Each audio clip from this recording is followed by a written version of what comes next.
will know one of their web browsers, Firefox. And Brendan Eich, a man big in the technology industry, well, he was forced to step down because in 2008 he gave $1,000 to a campaign to keep marriage between one man and one woman in California. Our friends at truthrevolt.org aren't taking this sitting down. They've launched a campaign to say, look, stop using Firefox. Here's the statement from Ben Shapiro and company. Mozilla recently forced its CEO, Brendan Eich, to resign over his personal support for traditional marriage. Going forward, we urge you to consider a different browser for accessing truthrevolt.org. Ben Shapiro joins us now from Los Angeles with a little bundle of joy sitting in his lap, his daughter Leah. Ben, you didn't bring Leah along to make a political point, did you? No? No, I didn't actually. My wife just had to do some Passover shopping, so she's making her first TV appearance. Here she is. All right. And, looks lovely. Now, let me ask you about... she's ready for her close-up. And sorry to introduce Leah to such a topic, but your take on this. This guy supports something 8 years ago. It's something that's still illegal in most of the United States. Held the position the president held, and he's fired? Well, that's the way it works now in the United States. Unfortunately, there's a new totalitarianism that's pervading the left that suggests that if you disagree with me, then I get to use both the power of government and the power of the market against you. Now, look, it's not illegal what Mozilla did. It's not illegal what OkCupid did to try and force the resignation of Brendan Eich. What is problematic is that these are the same folks who are suggesting that the government should do exactly the same thing, that should crack down on businesses that supposedly discriminate against same-sex marriage. And that's deeply problematic, and that's deeply troubling. So we're living in an age, unfortunately, where it's very dangerous to be a religious person in the United States, and that scares me. It scares, a lot of religious folks in the United States.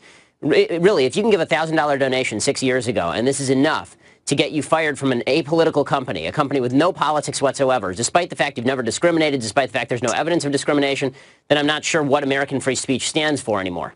Well, here's what the executive chairwoman of Mozilla said. To me, this reads as we should have fired him faster. Mozilla prides itself on being held to a different standard, and this past week, we didn't live up to it. We know why people are hurt and angry, and they are right. It's because we haven't stayed true to ourselves. We didn't act like you'd expect Mozilla to act. We didn't move fast enough to engage with people once the controversy started. We're sorry. We must do better. To me, that says we should have fired him faster. We shouldn't have let him be the man that started the company. We shouldn't have, hired the guy that started JavaScript. 100%. I mean, this is the entire problem here. Is they suggested they were for equality and free speech. There's nothing less pro-equality, less pro-free speech than the concept that you are supposed to fire people simply because you get some backlash for their political viewpoint.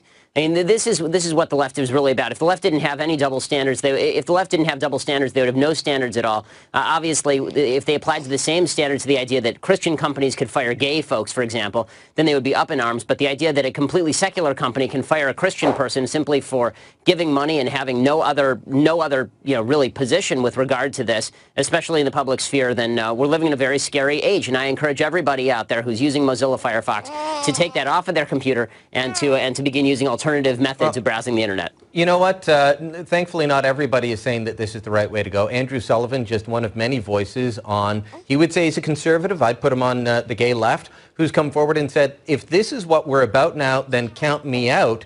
You're right. This is doing to straight people who have a different point of view exactly what you said shouldn't have been done to you 20, 30 years ago.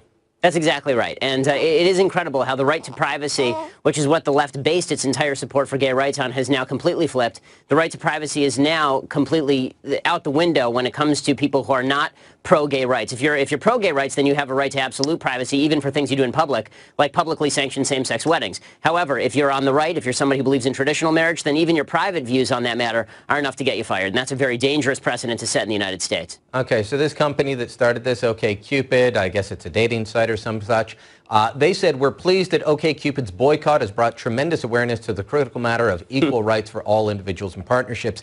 It turned out that their CEO gave money to a candidate that didn't back gay marriage. Is he going to be forced out as well? Oh, of course not. Hypocrisy is the hallmark of the left. And if standards actually mattered to them, they never would have taken this measure in the first place. Of course it doesn't. And so we will be, continuing to point that out and continuing to encourage Americans and people of good faith across the world to uninstall Mozilla Firefox.